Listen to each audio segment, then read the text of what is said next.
See me. Hear me. I want to be noticed too. That's what I wanted back then. Thinking that way, you'd probably imagine I was a troublemaker, a kid who would do anything for attention. But no, that wasn't me. I was the quiet one, sitting in the back of the classroom or by the window. Often eating lunch alone unless someone happened to sit with me. I was involved in classes and sports, but I never really socialized in school.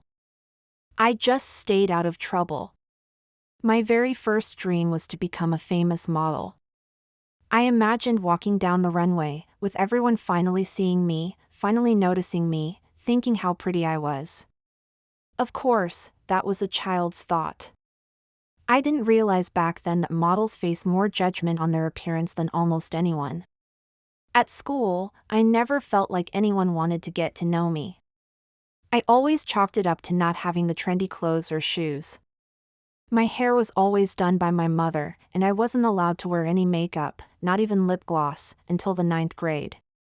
That's also when she finally pierced my ears, the old school way. You know, heating a needle on the stove, cleaning my ear with rubbing alcohol, and just pushing it through with a piece of thread tied in a knot. Every day, we'd move the thread with Vaseline and clean it with alcohol until it was healed enough for earrings. But in my neighborhood, I had friends. We all went to different schools, but it didn't matter. We didn't care about clothing labels or what shoes we wore. We just had fun, laughing together, with no judgment. We had unconditional friendships. At school, though, I always felt different, like something about me just kept people away. As an adult, I now understand that my mom did the best she could. If she never received love herself, she wouldn't have known how to show it. I think she tried in the only way she knew how. Most kids couldn't wait to leave school and go home. For me, every day, I was afraid to go home.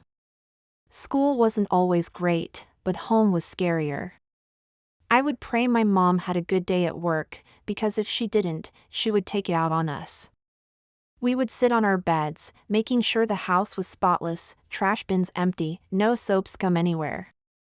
We didn't want the slightest thing to set her off and start the yelling.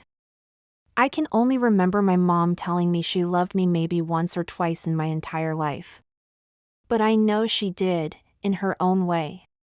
She kept us and raised us without any government assistance. She could have abandoned us, but she didn't. I believe she had her own trauma to heal from and was still learning and growing herself.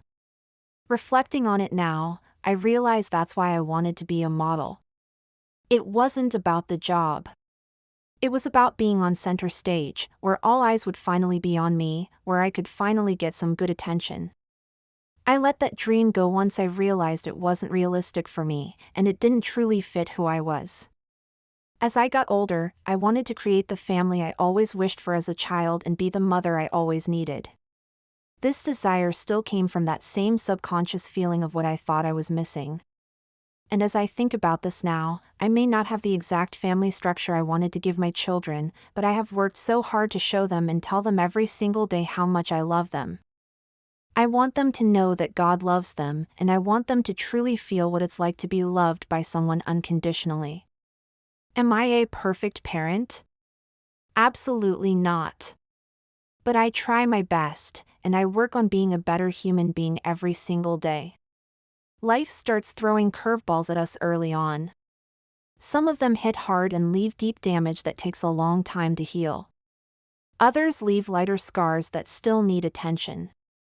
Until you acknowledge that a past wound is still causing you pain, it will stay there in the background, throbbing, until you face it and let it heal. That's how we stop passing it down to the next generation. They will have their own trials to face, our job is to guide them and protect them as much as we can. I just wanted to share this thought with you, hoping it might help someone else reflect on why they make the decisions they do, and how the past might be playing a part. Thank you for listening.